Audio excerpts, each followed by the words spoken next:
लाखों लाखों हृदय आनंदित हो रहे हैं। अगर 4 गुना ये जप होता है, 4 करोड़ जप हो जाता है, तो जन्म कुंडली का चौथा घर सुख आपके ऊपर इतने नहीं लगने, सामान्य नेताओं पर, सेठों पर, निगुरे लोगों पर।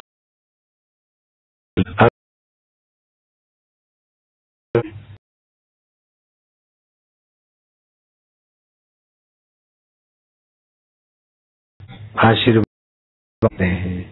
अविद्वान को, अनपढ़ को भी आप विद्वानों की सभा में सुप्रसिद्ध कर सकते हैं। सुरेश 8वीं पढ़ के भूल गए थे और अभी हजारों लाखों लोग जितना बापू को जानते मानते उतने ही उसको सुनते जानते। तो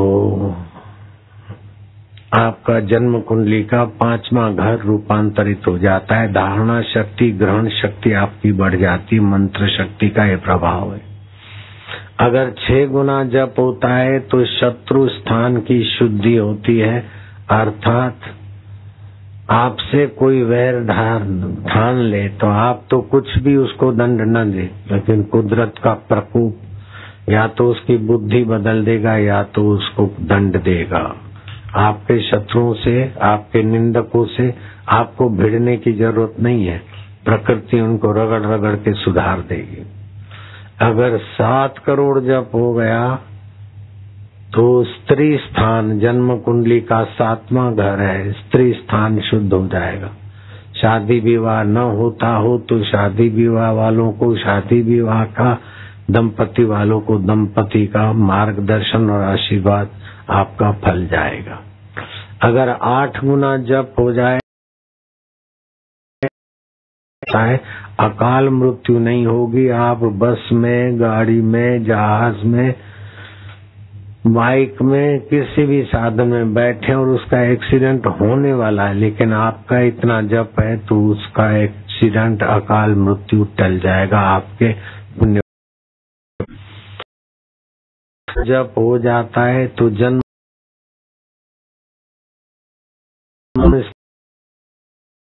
है, वो मंत्र का देवता साकार हो जाएगा। शिव मंत्र करते तो शिव जी प्रकट हो जाएंगे, राम मंत्र करते तो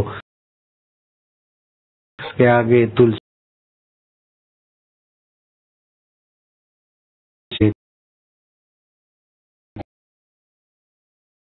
में थे, गणेश जी के उपासक गणपति जी प्रकट हो गए। 9 करोड़ जप होने से इष्ट देव प्रकट हो जाते हैं। 10 गुना जप करने से आपका जन्म कुंडली का कर्म स्थान शुद्ध होता है, दुष्कर्म का नाश हो जाता है और सत्कर्म आपके सहज स्वाभाविक होने लगते हैं। आपकी उपस्थिति में दूसरों का मन भी सत स्वरूप, चेतन स्वरूप, आनंद स्वरूप ईश्वर के तरफ चल पड़ता है। आपके दर्शन से, आपको छू के हवा लगने से, आपकी वाणी सुनने से लोक मांगल्य होने लगेगा। अगर 11 गुना जप होता है तो आपका आय स्थान शुद्ध हो जाएगा। धन, भूमि, जहाँ भी आप रहेंगे आपके शरीर से दिव्य चिन्मय चिन्ह मात्र परमाणु निकलेंगे और वातावरण को सुख, शांति और भगवत प्रभाव से पावन करेंगे।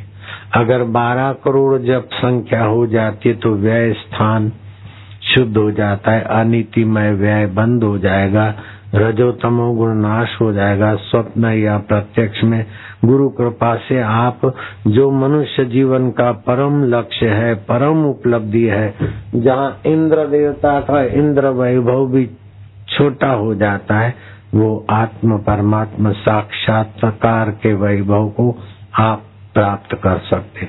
इसीलिए कभी भी अपने को तुच्छ, दीनहीन, अनाथ, मोहताज, लाचार न मानना। रामानंद संप्रदाय चल पड़ा, वो रामानंद स्वामी कैसे बने? रामदत्त विद्यार्थी थे, काशी में पढ़ते थे। लखनऊ वालों के लिए काशी दूर नहीं है। प्रयाग के मालकोट में जन्मे हुए रामदत्त, पिता का नाम पुण्य सदन, माता का नाम सुशीला था। काशी पढ़ने को आए शिक्षा गुरु माधवानंद जी के पास शिक्षा लेते थे, पढ़ते थे और गुरु जी के लिए पास में एक आश्रम था पंचगंगा घाट पर। आचार्य राघवानंद जी के आश्रम में फूल तोड़ने गए। राघवानंद की दृष्टि पड़ी, है बच्चे, है क्या चोरी करता है, फूल क्यों तोड़ता है, इधर आओ। बोले गुरु महाराज पूजा में बैठे, हम विद्यार्थी गुरु महाराज के लिए यहीं से महाराज जी फूल ले जाते हैं। तो क्या पढ़ता है? बोले संस्कृत पढ़ता।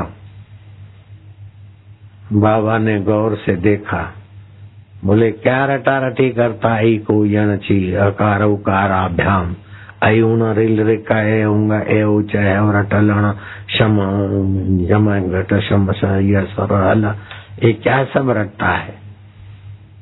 सर्वम अधितम तेन तेन सर्वम अनुष्ठितम ये न आशा पृथक कृत्वा नैराशा अवलंबितम। ये तो उपदेश का श्लोक याद है नहीं उसमें ये श्लोक? बोले हाँ महाराज। तो फिर क्या रटा रटी करता है ज्यादा? उसने सब अध्ययन कर लिया, सारे अनुष्ठान कर लिए। जिसने संसार से सुख लेने की इच्छाएं छोड़ी और आशा रहित शांत परमात्मा में हो गया, उसका सब अनुष्ठान हो गए। सर्वम अधितम तेन, सर्व अध्ययन हो गया। सर्वम तेन अनुष्ठितम, सारे उसके अनुष्ठान हो गए। ये न आशा पृथक कृत्वा, जिसने इच्छा वास्ता छोड़ दी। नैराशा अवलंबितम, अपने सुख के लिए बाहर की आशा छोड़ दी, आत्मा परमात्मा में शांत होना सीख लिया। जाओ अपने गुरु को भेजना। माधवानंद जी आए, आचार्य राघवानंद ने कहा कि छोरे की तो आयुष्य ज्यादा है नहीं और तुम उसको रटा रटी करा के सर्टिफिकेट देखो तो सर्टिफिकेट ले न ले उसके पहले मर जाएगा। तो वो विद्या दो जिससे मौत के सिर पर पैर रख ले। बोले महाराज मैं जानता था उसके आयुष्य कम है, लेकिन मेरे पास कोई तोड़ नहीं, तो मेरे पास भेज दो। राघवानंद शिक्षा गुरु ने दीक्षा गुरु पंचगंगा घाट पर आचार्य राघवानंद जी के चरणों में रामदत्त विद्यार्थी को भेज दिया। रामदत्त को गुरु मंत्र मिला, ध्यान की थोड़ी विधि मिली। मौत की नजीकता आई तो गुरु ने कहा ध्यान में बैठ। मौत का समय निकल गया। वही रामदत्त विद्यार्थी रामानंद भगवान के नाई पूजे गए और 111 वर्ष के हुए। जो जवानी आने के पहले मृत्यु योग था, वो सत्संग और दीक्षा से मेटत कठिन कुअंक भाल के भाग्य के कुअंक मिटाने वाली गुरु दीक्षा है। मुझे अगर गुरु जी नहीं मिलते तो मैं दुनिया के सारे स्कूल, कॉलेज, विश्वविद्यालय पढ़कर सर्टिफिकेटों के बंडल बांध के घूमता तो भी मेरा इतना कल्याण नहीं होता और मुझे दुनिया के इतने सारे लोग जब भी सत्संग होता है और मेरे को सुनते देखते नहीं। अभी जहाँ भी सत्संग होता है तो वेबसाइट के द्वारा, चैनलों के द्वारा, सत्संग कैसेटों के द्वारा कितने लोग मुझे मानते होंगे, जानते होंगे, सुनते होंगे, उसका हिसाब मैं रखना चाहूँ तो रख भी नहीं सकता हूँ। ये सब गुरु प्रसादी और मंत्र भगवान की महिमा की अपरंपार लीला है। नाम जपत मंगल दिशा दशो, गुरवाणी में आता है नाम प्रसाद शंभु अविनाशी, साज अमंगल मंगल राशि। मानसिक ओमकार जप के अर्थ में शिव जी समाधिस्थ रहते हैं। उनके साज तो अमंगल है, शमशान की बबूत है, मुंडों की माला है, मरे हुए बाघ का चमड़ा लपेटा है, सांपों के तो गहने हैं। साज अमंगल और सारे मंगलों की राशि है। ऐसा भगवान नाम जप, अर्थ सहित जप, भगवत नाम जप करते करते उसमें शांत मना होना, निर्वासनिक नारायण में स्थिति होना, अमंगलकारी दिखने वाला तन वो भी परम मंगलकारी हो जाता है। अहमदाबाद से 25 किलोमीटर दूरी पर बावला गांव। अब तो अहमदाबाद और बावला गांव मिल गए हैं। वहाँ प्रीतम नाम के लड़के का जन्म हुआ। जय कुंवर बाई माता के कुख से प्रताप सिंह के घर। प्रताप सिंह भी मौत के शिकार हो गए और माता कुंवर बाई भी मर गए। जैसे तुलसीदास के बाल्यकाल में माँ बाप चले गए और भीख मांगकर पेट गुजारा करना पड़ता था, ऐसी दरिद्रता अवस्था जैसे तुलसीदास जी के जीवन में, वैसी वो प्रीतम के जीवन में अहमदाबाद रेलवे स्टेशन पर ढपली बजाकर एक एक पैसा भीख मांगते और पेट भरते फुटपाथ पे पड़े रहते। 12 साल के उस लड़के पर किसी को दया आ गई, क्यों भीख मांगता है अंधा भिक्षु। माँ मर गई है, बाप मर गए हैं, कोई है नहीं, पड़ा रहता हूँ रेलवे स्टेशन पर, कभी पुलिस की लातें खाता हूँ, कभी कोई मारता है, कभी कोई टुकड़ा देता है। बोले नहीं नहीं, तू अनाथ नहीं है, जगत का स्वामी जीवित है तेरा अंतरात्मा। पिता मरने से कोई अनाथ नहीं होता, पति मरने से कोई विधवा नहीं होती, जगत पति सभी का अंतरात्मा है। अपने को अनाथ या विधवा नहीं मानो, अपने को भगवान का मानो। चलो हम सत्संग में जा रहे हैं, भोजन तो वहाँ तुमको हम करा देंगे। एक दिन सत्संग सुना उस अंध प्रीतम ने, बालक ने, भिखारी अंध प्रीतम ने। दूसरा दिन सत्संग का हुआ, कुछ पाप कटे और सत्संग के पुण्य से कुछ सूझबूझ बढ़ी। ज्यों-ज्यों सत्संग में आदमी आता जाता है, त्यों-त्यों उसकी पुण्याई बढ़ती जाती है, पाप नाश होते हैं और प्रारब्ध के कठिन अंक मिटकर भगवत भक्ति और भगवत प्रसाद का द्वार खुलने लगता है। 2-4 दिन की कथा से, महंत भाईदास जी के दर्शन से, उस अंध बालक, आंखों से तो दर्शन नहीं लेकिन वाणी के द्वारा सद्भाव से महंत भाईदास जी के चरणों में उसकी प्रीति हुई। भाईदास को कहा कि गुरु मंत्र के बिना जीवन व्यर्थ है, महाराज में ये जाना, मुझ पर कृपा करके मुझ अंधे को आप दीक्षा दो। महंत भाईदास को मैं धन्यवाद दूंगा, वे महंत थे। उन्होंने कहा मैं महंत हूँ, मैं तो व्यवस्था करता हूँ आश्रम कुटिया की और कथा करता हूँ। संत अगर मंत्र दीक्षा देते तो बेटा मंगल हो जाएगा।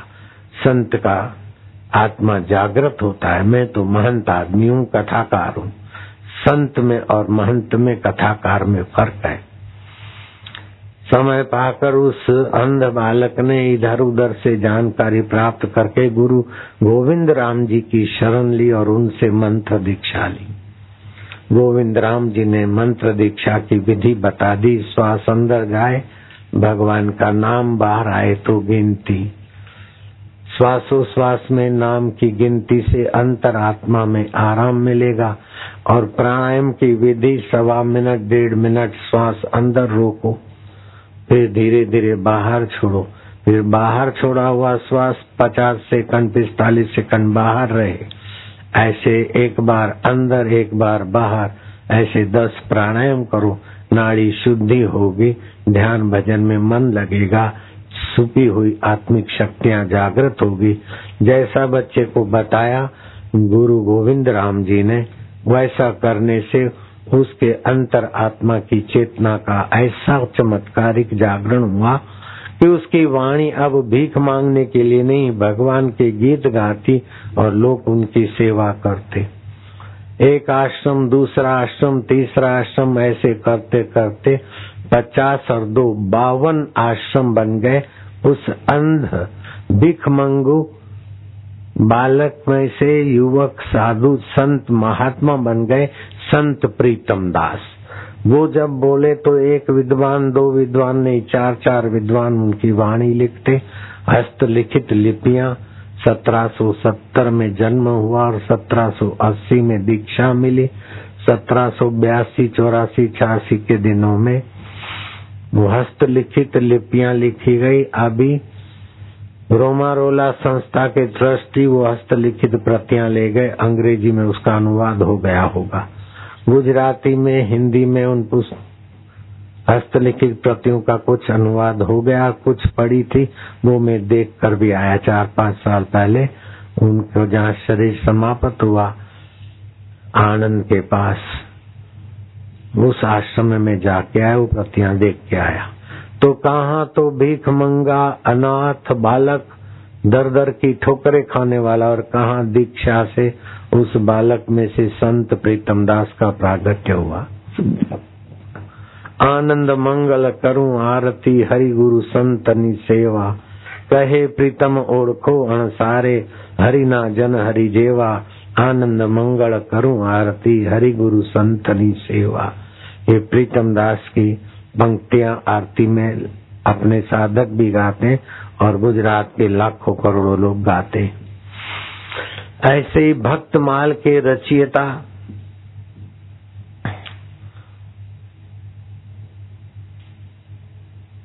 नाभाजी महाराज, उनका जीवन बड़े दुख और लाचारी से शुरू हुआ था। जन्मते ही पिता मर गया और कुछ ही दिनों में छपनिया अकाल ग्रस्त माँ इतनी दीनहीन लाचार मोहताज के बच्चे को पानी का प्याला नहीं पिला सकती तो दूध क्या पिलाएगी, रोटी का ग्रास नहीं खिला सकती तो चिकना चपाटा क्या खिलाएगी। आखिर बच्चे को घसीटते घसीटते वो अंध बालक को माँ जंगल की देवी को अर्पण करके सुबह सुबह प्रभात काल में जंगल में बच्चे को अकेला छोड़कर अपने छाती पर धैर्य का पत्थर रखते हुए आंसू पोंछते हुए माँ कहती कि भगवान अब हम इसे नहीं पाल सकते, मैं अपने शरीर को घसीट नहीं सकती तो अंधे बालक को लेकर कहाँ घूमूंगी। इसके पिता तो चल गए, अब मैं अपने शरीर को घसीट घसीट के थक गई।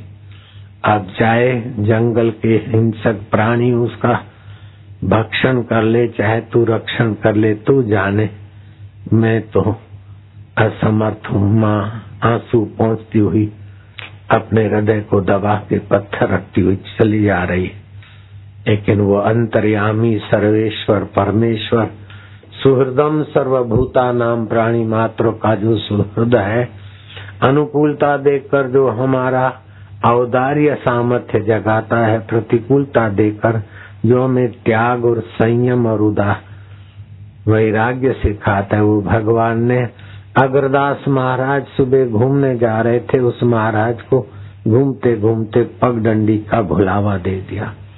वो अग्रदास महाराज पगडंडी भूल गए और वहीं पहुंचे जहाँ ये अनाथ अंधा बालक पड़ा था।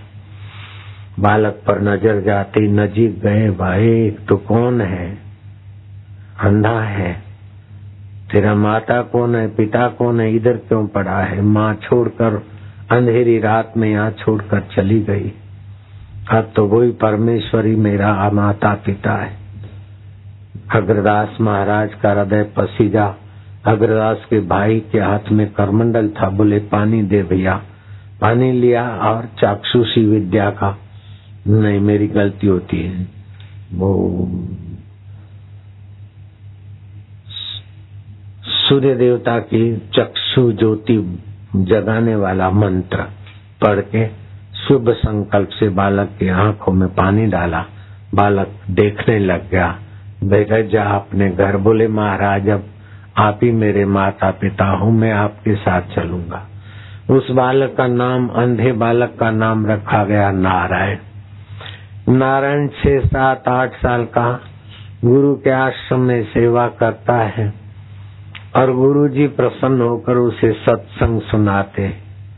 जैसे कंगालियत में, दरिद्रता में तुलसीदास जी जन्मे और नरहरि महाराज कृपा करके उनको सत्संग सुनाते हैं, ऐसे ही अग्रदास महाराज उस अंध बालक में से देखने वाला नारायण बालक को कथा सुनाते। एक दिन कथा सुनाते सुनाते अग्रदास महाराज एकाएक गंभीर हो गए, दूसरे तरफ मुंह करके गौर गहरे चिंतन में खो गए। बालक ने ध्यान लगाकर देखा और जो कुछ उसे करना था बालक को किया। फिर अग्रदास महाराज को कहा, गुरुदेव आप अब गहरे चिंतन में न रहिए, भक्त का बेड़ा डूब रहा था, उसने आपको पुकारा। समुद्र में सामुद्रिक तूफान ने कई पानी के जहाज डुबा दिए, बेड़े गर्क किए। आपका भक्त का बेड़ा भी गरकाव की कगार पे था। उसने आपको पुकारा नाभि से, और आप उसके भले के लिए अब गहरे नाभि के चिंतन में है। लेकिन महाराज अब आप समय उधर न दें। आपके दास ने तूफान को प्रार्थना की और वो तूफान का रुख बदला। बेड़ा गरकाव के तरफ नहीं, किनारे आ गया और भक्त उतर गया है। आप ध्यान करके देख सकते। अग्रदास महाराज ने ध्यान करके देखा तो डूबता हुआ गरकाव के कगार पर जो बेड़ा था वो किनारे लग गया और भक्त सुरक्षित हो गया है। बेटा, तूने मेरे नाभि की और भक्त के नाभि की पुकार जान ली। आज से तेरा नाम नाभाजी रखते हैं। अब तू मेरी सेवा नहीं करेगा, ध्यान करके भक्तों की पुकार और जप शक्ति से क्या क्या भगवान की कृपाएं होती है, क्या क्या घटनाएं घटती है, क्या क्या चमत्कार होते हैं, उस पर एक ग्रंथ लिख।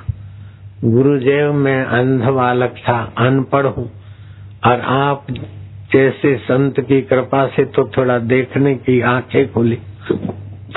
मैं कैसे लिखूंगा संत और भक्तों के चरित्र? बोले बात नहीं काटते, लिखो, आज्ञा का पालन करो। उस बालक ने ग्रंथ लिखना चालू किया और ग्रंथ का नाम पड़ा भक्तमाल। वो भक्तमाल ग्रंथ ये साधु संत लोग भी पढ़ते, मैं भी पढ़ता हूँ। भक्तमाल ग्रंथ मेरे पास भी है। कहाँ तो एक लाचार अनाथ बालक और कहाँ उनके द्वारा तुलसी रामायण, और कहाँ अनाथ बालक और भक्त माल ग्रंथ, कहाँ भीख मंगा प्रताप, और कहाँ उसके द्वारा लिखे हुए शास्त्र, कहाँ तो दासी का बेटा और फिर दूसरे जन्म में देव ऋषि नारद हुए।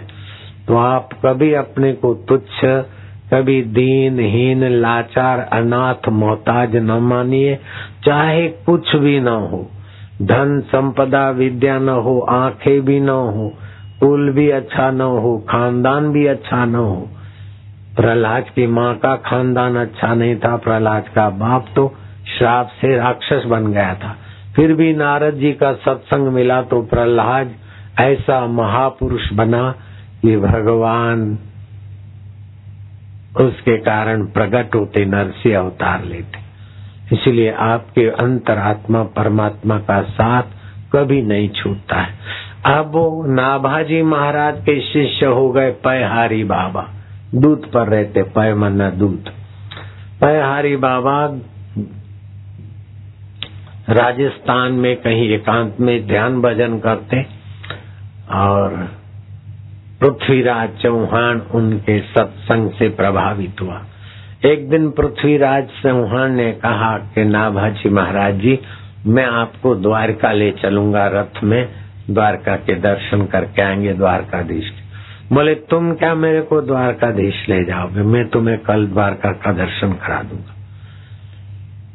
दूसरे दिन प्रभात को नाभाजी महाराज के शिष्य पयहारी बाबा पृथ्वीराज चौहान के कमरे में प्रकट हो गए योग शक्ति से, और चलो लेट जाओ, कुल्ला करके लेट गए। शरीर लेटा है, मैं बाहर निकल रहा हूँ, नील वर्ण मेरा सूक्ष्म शरीर बाहर निकल रहा है, संकल्प करो। और अपनी शक्ति से उनका सूक्ष्म शरीर बाहर निकालते गए। जैसे आप दिल्ली जाओ तो जहाज में भी जाओ तो 1 आध घंटा लग जाएगा, लेकिन मन से दिल्ली जाओ तो अभी गए। ऐसे सूक्ष्म शरीर से जल्दी द्वारका पहुंच गए। ठाकुर जी के पट खुलने के पहले तो द्वारका पहुंच गए। पट खुले, पुजारी के सिवाय मंदिर में कोई नहीं जा सकता, लेकिन ये अंतवाहक शरीर से मंदिर में जाकर भगवान के दर्शन करते हैं। फिर द्वारकाधीश का दरिया किनारा उछलती हुए लहरें, सुबह सुबह का माहौल, उभरता हुआ सूर्य, भक्तों की जय घोष सब देखते हुए पृथ्वीराज चौहान दंग रह गए और देखते देखते अपने राजस्थान के कमरे में फिर वापस आ गए। महाराज ये क्या है? बोले स्थूल शरीर से सूक्ष्म शरीर की शक्तियां बहुत होती है। एक बूंद पानी अगर बाष्पीभूत हो जाए तो 1300 गुनी ताकत होती है। इससे भी कई गुनी सूक्ष्मतम साधना में शक्तियां होती है। कहने का तात्पर्य है कि आप 2 रोटी कमाकर संसार का बोझा ढोकर मरने के लिए पैदा नहीं हुए हैं। आप अमर आत्मा परमात्मा की प्रीति शक्ति जगाकर मुक्त आत्मा महान आत्मा होने के लिए धरती पे आए। अभी आपका क्या खाने का होगा, क्या रहने का होगा, क्या पीने का होगा, भविष्य क्या होगा, उसकी चिंता व्यर्थ की चिंता है। प्रारब्ध पहले रचो पीछे भयो शरीर, तुलसी चिंता क्या करे भज ले श्री रघुवीर। आपको खाना पीना रहना शादी विवाह मरना ये सब पहले से सुनिश्चित है, उसकी ज्यादा चिंता नहीं करो। चिंता करनी है तो शरीर छूटने के बाद हमारी दुर्गति ना हो, हम वैरी स्वभाव के कारण सर्प ना बने, हम भोगी स्वभाव के कारण जीव जंतु ना बने, हम तुच्छ स्वभाव के कारण पेड़ पौधे न बने, लेकिन हम भगवत स्वभाव के कारण भगवान को पाकर मुक्त आत्मा हो जाए, जित आत्मा हो जाए, यही पुरुषार्थ करना चाहिए। मैं IAS बन जाऊं, मैं IPS बन जाऊं, मैं कलेक्टर बन जाऊं, मैं DSP बन जाऊं, मैं करोड़पति बन जाऊं, लेकिन वो करोड़पति बन के बिगड़ गए। SP DSP के पद भी बिगड़ गए, DGP पद वाले भी बेचारे रिटायर होकर कोने में पड़े हैं। आप तो परमात्मा पद पाने के लिए जन्मे हैं, ऐसा समझ के भगवान के नाम का जप, भगवान की प्रीति और ओमकार का उच्चारण करके 25 मिनट रोज की साधना करो, 20 मिनट करो। समय नहीं निकाल सकते तो 15 मिनट से शुरू करो, फिर 20, 25, 30 मिनट सुबह शाम साधना करो। 40 दिन के अंदर तो आपकी व्यवहारिक गुत्थियां भी खुल जाएगी और परमार्थिक राजमार्ग आपके हाथ में आ जाएगा। जब अंध प्रीतम संत प्रीतम दास बन सकते हैं, अंध बालक अनाथ बालक नाभाजी महाराज बन सकते हैं, दीनहीन दरिद्र भीख मांगकर पेट भरना मुश्किल, ऐसे तुलसीदास संत तुलसीदास बन सकते हैं। रहीदास चमार महापुरुष बन सकते हैं। धन्ना जाट शबरी भीलन ऊंचाइयों को छू सकती है। और तो क्या कहें, जयपुर के